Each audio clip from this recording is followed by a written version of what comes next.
Eno ye chano y'essuubi eyadda is still hope. Nina eggulire linabadde followinga lyabadde ku NTV nekimanya abamu ku mmwe temulina budde bulaba mawulire naye neggulire likukwatako nnyo maama taata naawe omuzadde bw'ateekateeka okuba ng'ozaala. Njagala olirabe bulungi yankwasizza ennaku ne mpulira obusungu ate n'olamaze ne neefuga. Kasooke nkuwa ekitundu ekisooka owulirize ate tweyongereyo. Akirisi Wanuka munnamateeka w'abafumbo Gloria Nammande ne Philip James Kakande abaagattibwa mu 2013 wano yabadde ava mu kkooti. Ekyamututeyo okuteekayo kusaba kwe gwayagala okuvunaana akakibu okumuwa ebiwandiiko by'asuubira nti bye binaamuyamba mu nsonga ze baagala okumuvunaana. Okutuuka ku kino byajja bwe biti. Abafumbo bano balina abaana babiri ow'emyaka 11 n'ow'omusanvu. Gloria Nammande abaana ba babiri yajja abazaala mu ngeri ya kulongoosebwa. Kati kyava mu kusooka fasipano wange dokita eyankolako that time yangamba omwana alina ekiriira mu bubulago kati okusindika yali risk nagamba the best thing kisinga kukola C-section so nenkola C-section so of course C-section omuntu osobola okukola 3 I was advised zino zirina kuba 3 kakati kitegeeza neba n'ababiri abaddako nalina okukola C-section kati ate nga nakimanyiira nga sikirina mbuzibu. Mu 2023 yali agenda kuzaala mwana wa kusatu yavaako embeteza n'embeera gye bayitamu kaakano. Omusawo we ku ddwaliro lino yamulaganya lwa 18 Novemba 2023 lwe yalaba nti olubuto lujja kuba lutuuse okumulongoosebwamu omwana. Kubanga era nali ngenda regularly every month for medical check-ups nga kimu kiri okay, pressure yange eri okay nga sina any complication so nentegeka ng'omukyala omanyi bw'ategeka nesettinga nenkola shopping y'omwana wange obugoye biki ne tugenda. Then that evening nembeerawo ku makya ne van preparing nengenda mu theatre. Mu kasenge gye baamulongooseza yayingirayo ziweze essaawa emu ey'okumakya.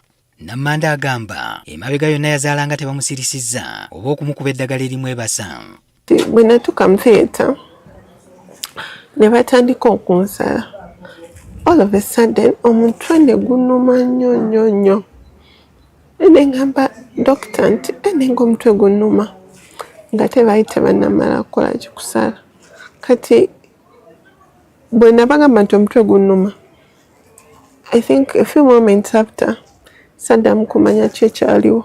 Ebyaddirira omwami we Philip James Kakande yabitunyumiza. Naye nga ffe twali tuwadde omusawo olukusa tamusirisa era tebamusirisangako.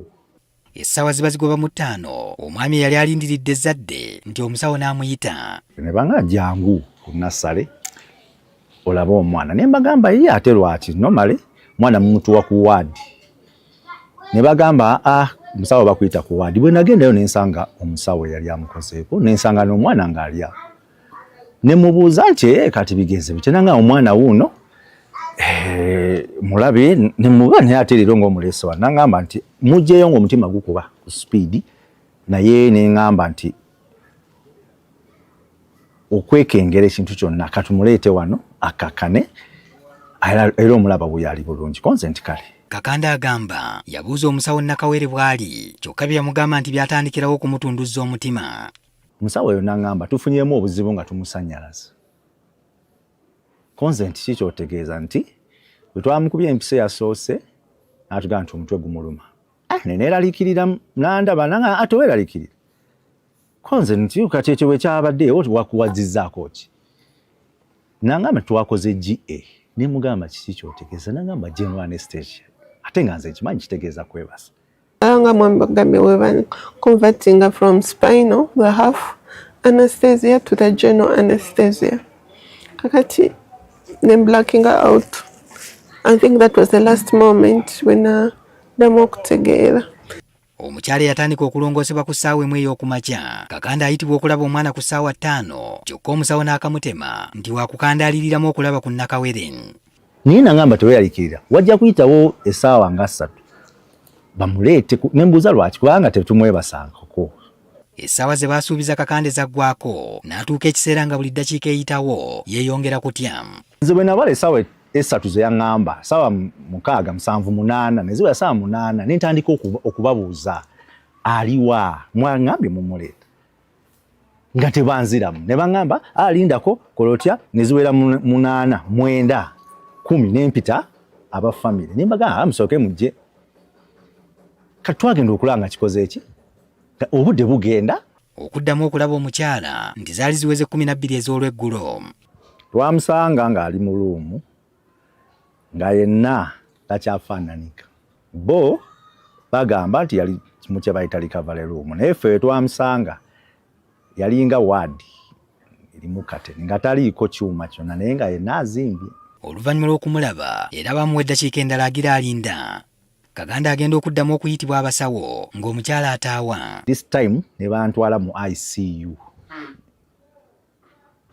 gye bajjanjabira abali obubi ennyo ng'aliko abantu nga 10 abamwetoolodde.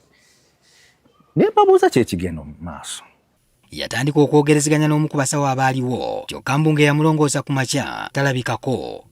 N'aŋŋamba nze simanyi kigenda mu maaso wano, nazze lwaggulo nze ku evening shift. Baŋŋambye olw'omukyala gwe bakozeho ku makya ataazuukuse ne mugamba mukubire hajati era ne ku ssaawa 10 nali nabagambye dda mukubire omukyala yamukozeeko hajati ne bagaba bagezaako okumunoonya biki kati nze ono gwe nalaba ku ssaawa emu ye yayitire taliiwo ku makya nga simulabanga nako. Ebyaddirira nga balina omusawo ow'olweggulo byayongera okubaguliza ku Kakande nti waliwo ekitali kituufu.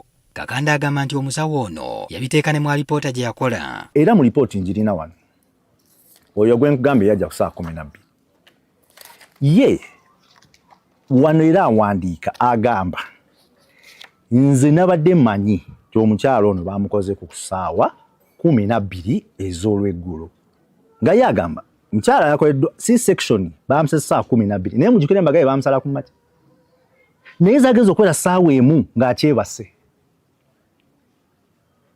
era nga bw'omufumita mwaka akayiso bw'ati awo okawakuddiramu could only respond to pain kitegeeza era kye bawandiika wano. Omusawo ono ne banne okutaali oli yalongoosa Nammande nti baatandika okusala entotto olwo nga bukunidde.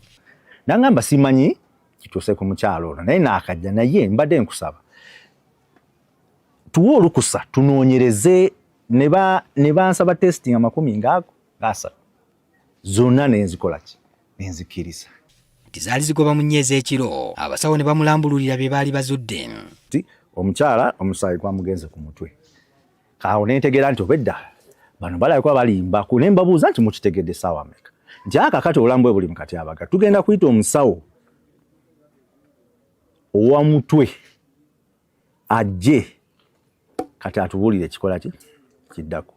Omusawo w'omutwe atuuka tinaasemba omukyala alongoosebwe kyokka nga Kakande yalina kusooka kukkiriza. Awo nga hajja teyamukoze ku makya naye azze waali yajja ssaawa nga 4 n'ekitundu awo okuva ku ssaawa 5 ye yali talabikako. Abakyala ababiri abo bampa foomu ne baŋŋamba sayininga wano mukyala oyo omulaba mukyala ontire sayininga wano dokita ono gwe tuleese agende mu theatre gyemu omusaayi. Baamulambululira ekigenda okukolebwa era ne bamulabula nga bw'alina okusalawo amangu. Mu Luganda simanyi bakiyita naye yagamba external ventricular drainage. Atera catheter n'agiteeka mu mutwe n'akola ki. N'aŋŋamba n'ankuutira n'aŋŋamba bw'oba tokusayininze wano mukyala oyo omulaba mu ssaawa ng'emu oba 2 ajja kuba mufu. Omukyala yalongoosebwa omutwe. Ono naye yajja yamwebasa kye bakola general anesthesia era ne ku foomu natiikinga ki general ey'omutwe naye ey'oku makya natiikinga ki spinal. Ne bamuleeta ku makya olwo bamutandika ku ssaawa nga 8 olunaku kati nga lumaze n'okuggwa 8 ez'ekiro ze mbagamba kati ne bamuleeta ate ku makya ssaawa 11 bamuteeka mu ICU. Mu ICU yawe yamalayo ennaku nga 3. Kakande tiyatandika okuteeka akabuuza ku ebyo abasawo bye baali basalawo. We yatuuka ku waadi ng'akyalina waya mu mutwe era ng'akyavamu omusaayi naye ate nga bo baleese owa physiotherapy bagamba nti amuyigiriza okutambula. ne tubagamba naye ng'atulaba talina n'amaanyi ne bagamba tewali buzibu kino amateeka ge kibalagira baakikola olunaku lumu olwokubiri n'akola ki n'addamu n'atabuka. Timukulafuba n'okuzza obulamu bwa mukyala we yakakibwa okuleeta abasawo abalala okuva ebweru w'eddwaliro lino bamuyambeko ku by'ekisawo ebyali bimususseeko. Niŋŋamba njagala nfune kye bayita second opinion ku kye mukola wano ne basooka ne babagaana era olutalo lwali w'amaanyi awo ku ddwaliro ne bagaana bano abasawo ne mbagamba kale mukakane bano bwe baba nga kye bakola kituufu tujja kiraba. Wayitawo ennaku era 2 ze mbagambye n'aba nga takyakola ki nga takyaliko kwegamba n'addamu n'abatabukako ne bamukwata ne bamuzzaayo mu ki mu ICU. Mu mboozi yaffe ey'enkya ogenda kulaba ebyaddirira nga Kakande amaze okakasa nti eddwaliro lino mukyala we alabika alizitooweredde mu kumujjanjaba era n'asaba limuwe ebbaluwa emwongerayo ajjanjabirwe Nairobi. Patrick Ssenyondo, NTV Akawungeezi. Ndowooza otandise ofuna ekifaananyi waliwo ebintu bye twayogerangako ebibeera mu malwaliro otandise ofuna ekifaananyi amalwaliro agamu oba twabagamba nti amalwaliro agamu gali mu ba agent ng'omuntu ali professional naye nga n'akola ekintu n'oweebuuza lwaki akikoze okitegeera. Kankuwa ekitundu ekyokubiri nakyo kirabe ate tutemeeteme ensonga. Njagala nfune kye bayita second opinion ku kye mukola wano ne basooka ne babagaana era olutalo lwali w'amaanyi awo ku ddwaliro. Ebyo bitwakomyeko mu mboozi yaffe ey'olunaku lw'eggulo nga Kakande atutte abasawo abalala okuva ebweru w'eddwaliro eryalongoosa mukyala we mu kuzaala be yali ayagala bamuyambeko ku by'ekisawo ebyali bimususseeko. Kakande yasalawo okwekwanyakwanya n'atuuka ne mu bakulu abaali bakozesa mukyala we ab'ekitongole kya UNDP bamukwasizeeko omukyala amwongereyo mu bakugu. Basaba eddwaliro ebbaluwa ebongerayo waakiri e Nairobi. Referral upon request. Agamba ebbaluwa ebasindika e Nairobi omusawo w'eddwaliro lya kuno yamala geekolera kubejjako nga tewa kifaananyi kituufu ab'e Nairobi kwe bayinza okutandikira. Ebintu bino byonna ebisinga bye mbagambye yabijjamu ne bye yakola ye kennyini yagenda alondamu ebimu n'ebimu. Bassa Kimunga Nkuyege e Nairobi bagende n'omusawo yasembayo okumulongoosa omutwe. Olwo tufunye ennyonyi kuba yali afa. Ensimbi ezaagula tikiti y'ennyonyi yatwala omusawo bagamba nti kumpi z'abafa. Bw'aba byamalawo ebbanga ddene mu ICU teryasukka ndoza dakiika 2 kubanga olwayingirayo n'akola ki n'avaayo n'alinnya n'akomawo n'adda e Uganda. Nze namubuuza nti ate lwaki nti buli kimu okikoze nti nkikoze lwaki oddayo nga mangu ng'ate ye tannava n'agamba ye alina appointment ey'abalwadde abalala. Ebikwata ku mulwadde nti omwami ye yagezaako okunnyonnyola ky'amanyi mpozi n'akabaluwa akatono akaava e Kampala. Kati nze ne neebuuza ne ntya ne ŋŋamba ate ono omukyala gwe twazze naye e Nairobi ti abasawo baasalawo okuddamu okwekennenya omulwadde ne babaako bye baazuula. Ne baŋŋamba kye tusooka okugamba amawulire amalungi nti bwe x-ray zaffe ziraga kino kye kyabadde kye bayita aneurysm. Aneurysm kye kitegeeza omusaayi okukutuka mu mutwe kirekawo signature. Ffe kye tulaba kye bayita peri-opera kiri related ku byabaddewo e Kampala. Ku bbanga lyamala mu ddwaliro ly'e Nairobi kumpi emyezi 2 yagimala mu ICU. Yagenda okuvaayo ng'omubiri gwonna takyalina ky'asobola kwekolera. I couldn't eat, I couldn't breathe. I have so many tubes on, like scars on my body. But I got tubes on my stomach because I couldn't eat. Then wanoku vulago, the ramp breathing tube, tracheostomy, because I couldn't breathe. Akati nechimeranga chizibu nnyo okulya okusa, so it became very uncomfortable. Yatwalibwa mu kifo omujjanjabirwa abantu abasanyaladde n'okugongobala omubiri. Era eno gye yafunira ekyuma kimuyambeko okugegenya okutambula. That's it. Excellent. Yeah. Yeah. Give us a smile. Awo twali ku nursing home for some, I think, 6 months. Ne batandika okuntekaku ipesa to make movements. Nga 7/7/2024 Nammande baamwongerayo mu ddwaliro lya Aga Khan. Aga Khan bakwata alipoota y'abasawo yava e Nairobi okunoonya we batandikira. According to the patient's report and the referral letter, failure of anesthesia resulted into induction of general anesthesia. Chebalina kuba ne mwene report chebalina ebintu byonna bibino biflowing from one report to another. Era ne bagamba ebintu byonna ebyamutuukako ng'ali Kampala tewali explanation. Kino kyayongera okukakasa nti omusawo gwe batambula naye okugenda e Nairobi talina kye yabayamba nga n'alipoota yagendera ku mulwadde okuva e Kampala yali ebulamu bingi. Nga mwenda ogw'omukaaga Kaganda awandiikira eddwaliro ly'e Kampala limuwa alipoota enzijuvu bagiwa abasawo bongere okutaakiriza obulamu bwa mukyala we. Nina email 5 nga mbasaba lipooti eno ne tutuuka n'ogisasulira n'awandiika consent letter ne ngisasulira naye tebaagituwa kubanga bwayitawo omwezi gumu ne bangamba leeta ID ne bwayitawo omwezi omulala ne basirika ogwokubiri ne bajja ne bangamba kati sasula tuweereze namba ye ne bamala ne basirika ne bamala ne bayita emyezi ng'esatu naye era nga nze nkola ki bakwata mpola. Eddwaliro lyakola kyonna ekisoboka okumulemesa okufuna alipoota eno era bakomekereza bagambye ajje Kimire ne tubagamba tasobola kujja kubanga ali mu wheelchair era takyasobola nga bwe mumulabye. Naye ate ng'omuntu gwe baali bamye lipooti eyo ate mbajjukiza nga 19 Novemba gwe baayita asayininge bamukoleko kati ate akomyewo basaba lipooti ate bagigaanidde. Yatuuka okuva mu ddwaliro lya Aga Khan mu Desemba wa 2024 nga alipoota tebagifunye.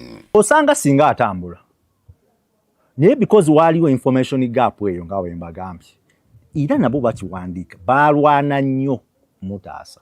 Ng'akomyewo e Uganda yayita mu bannamateeka okufuna alipoota y'omulwadde.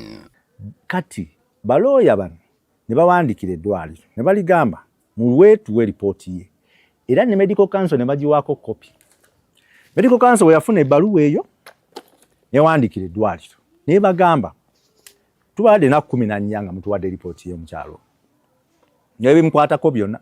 Alipoota Kakande ne mukyala we Namande baagijja mu kakiiko akalambika ebyamalwaliro n'abasawo aka Uganda Medical and Dental Practitioners Council. Ate lipooti yo togijja ku medical council ogijja ku ddwaliro we bakoleddeko. Wojja ku medical council kitegeeza waliwo obuzibu era yagijja nze jinza nagenda nayo nenjijjayo. Kakande agamba alipoota bagiwa abakugu bagyekenneenye ne balaba nga mulimu bingi ebitakwatagana. Alipoota nti era ekwekeza omusawo yasirisa omukyala bwe bateebereza okubanga ye yavaako obuzibu. Nina lipooti erimu omuntu yamusanyalaza gwe bayita anesthetist gwe bayita James. Boogerako erinnya eri James anesthetist bamuyita James naye abasawo bayita James baliyo bameka mu Uganda. Ekyokusirisa omukyala Kakande alowooza we waava embeteza. Abasawo bo bennyini lipooti yaabwe egamba ey'okusanyalaza tewaaliwo buzibu bwonna era badescribinga operation ya C-section as uneventful era nti ali mu good condition. Kati twebuuza ate lino eddagala baali bamukuba baaki kubanga wano awandiika nti slight headache yalina omutwe nga gumuluma. Kati omutwe guba kitegeeza basawo bakukuba ddagala lino ate lino eddagala basobola dikukuba operation neebeera nga eri uneventful. And I feel so bad because I should not have gone through this. Okusinga beetaaga okumanya ekyatuuka ku mukyala wakati awo okuva mu budde bwe yalongoosebwamu omwana okutuuka olweggulo essaawa 12. Tosobola kugenda mu ddwaliro a private hospital ly'obwannannyini n'omala essaawa 7 nga bamaze okukolako nga tebaogera ani gwe bakwasa nga tebalina kye bakuwandiiseeko okumala essaawa 7 ng'ate tebakomezaawo mu bantu. N'omusawo yamulongoosaamu omwana akyaliko ebibuuzo kuba talagaani gwe yalekera omulwadde bwe yali avaawo ku makya. Eyamukolako agamba nti yawandiika instructions kye bayita instructions of word handover. Tetubuulira oba yaziwandiikira ani naye yatugamba ayina gwe yamulekera gw'atayogera okuva ku ssaawa 4 nga baamala omukolako ku makya tatubuulira. Abaamusanga okusaawa 12 bo bagamba baali bamanyi nti baakamukolako bye bino ebiri mu lipooti eno. Kakande akakasa nti alipoota ey'ebitundu yazingamya okwongera okujjanjaba mukyala we. Patrick Ssenyondo, NTV Akawungeezi. Kale ndowooza eggulire eryo olirabye ekiwaka kibi nnyo naddala eri family omwami oyo n'omukyala. That is true love kuba abasajja abamu omukyala atuuka ku mbeera nga takyasobola tambula amuddukako n'agenda. But this man is standing ekyo kirungi nnyo. So malwaliro bannange waliwo byolaba n'ogaba basigenda mu ddwaliro naye ng'ate olina okukola ki olina ogenda ojjanjabibwe. Simanyi gwe ki kifaananyi ki ky'ofunye mu mbeera efaanaganako bw'etyo, naye nga nze nina ekifaananyi ekyange kyenfunye. Kuba nze mbakubiriza ne muba mugenda mu malwaliro musabe. Saba tomanya ani agenda okukola ku mulwaddewo oba agenda okukolako. Oyinza okuba ng'olina ssente buli kimu naye ssente erina weekoma.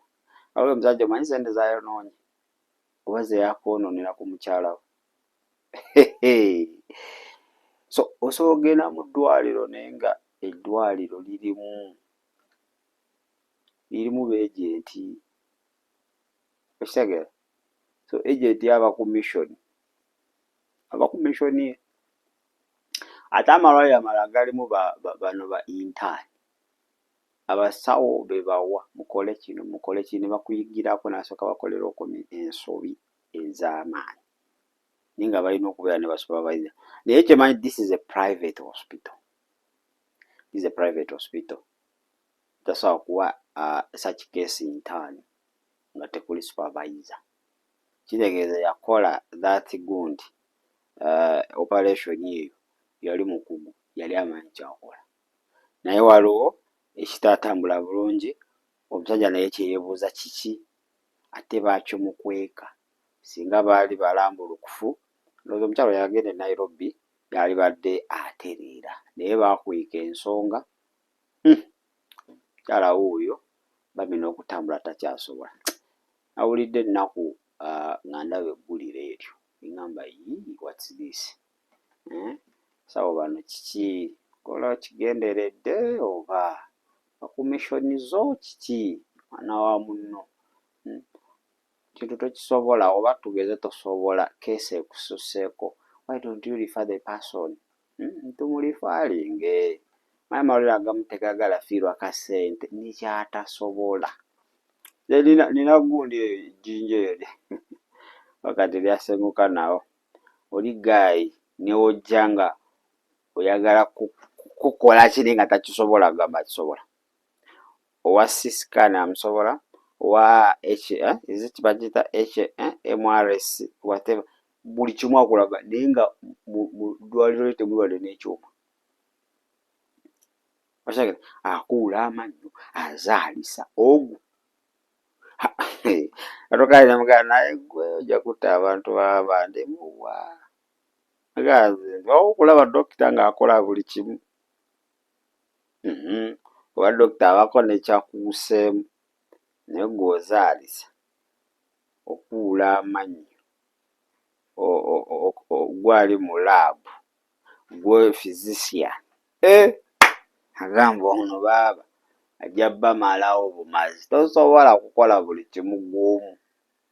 Gwe dokita, gwe consultant. So amalwaliro mangi bwe gatyo. Omuntu omu tayagala afiirwa ssente neyeeteeka mu bukugu bw'atalina. Akomegeza nga abantu bafudde.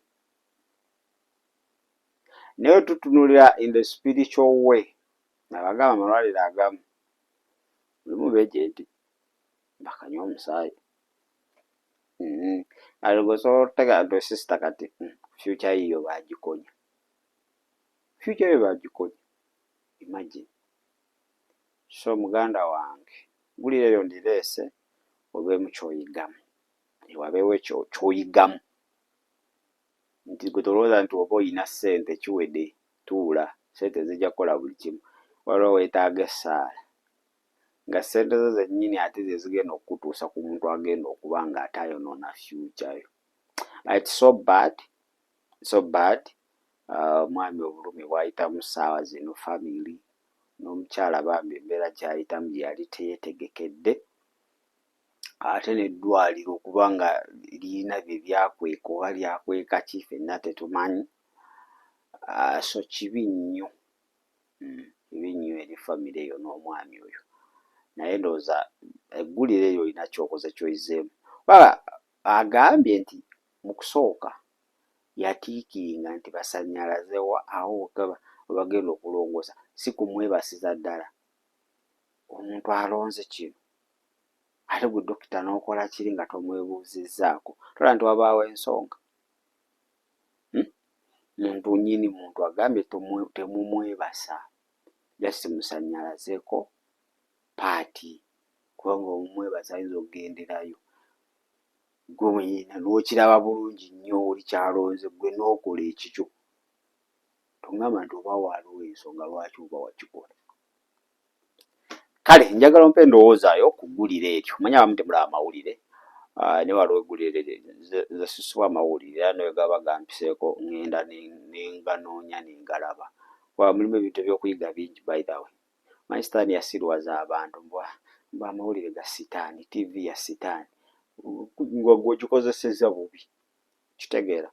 So it is a very sad story.